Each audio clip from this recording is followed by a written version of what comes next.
In the previous movie, we saw how to send a draft page out for other Contribute users to review.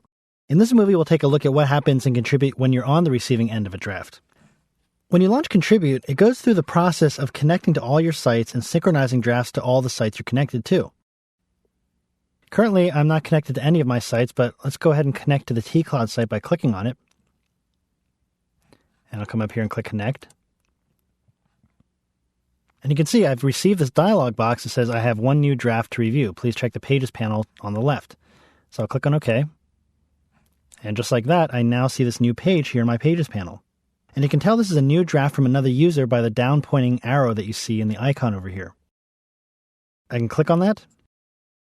And now I see the draft page. It tells me the draft needs my review. I can click here if I want to see the live page, or I can just continue reviewing it here in my copy of Contribute. Up here in the toolbar, we can see what we can do to this draft page. Because I have publishing privileges, I could publish the page just as it is. I can send it out for review again, either to the same person or to another user. I can edit the draft if I see changes I need to make, or I can just delete the draft entirely. Down here at the bottom, you can find out more about this version of the draft. You can find out who sent it. In this case, it was sent from Philip Fry, and it was sent to me. And I can find out exactly what time and date it was sent on. Over here on the right, you can see the description of the changes Phil made to this page.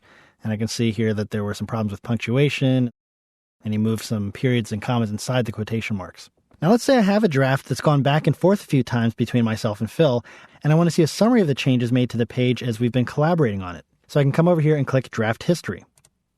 That gives me the history of changes in chronological order. I can see each instance of when this page was sent, to whom it was sent, and as long as everyone was good about adding a description of changes, I can see what changes were made each time. So the earliest draft was sent out by Phil at about 5:20 p.m., and I can see that he made the translation of oolong tea more accurate. It was sent to me.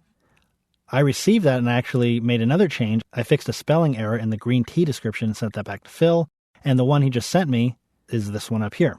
So this is a convenient way to keep track of all the changes that were made and who made them.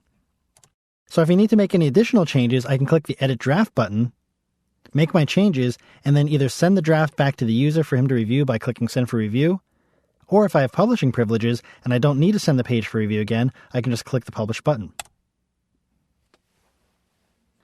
Contribute makes a copy of the page and publishes it to the server, and since I'm publishing it, it's actually the live page. It's no longer a temporary page for review. I've actually just updated the page that everyone can get to when they visit the tCloud site. I'll go ahead and click on OK. And Contribute takes me to the actual page. You can see up here is the address, and here's the page. And that's how you work with draft pages that you receive in Contribute. Now, it's pretty simple to keep organized when you only have one draft coming in at a time. But if you have to deal with lots of drafts that you need to review, you'll want to make use of the draft console, which is what we're going to look at in the next movie.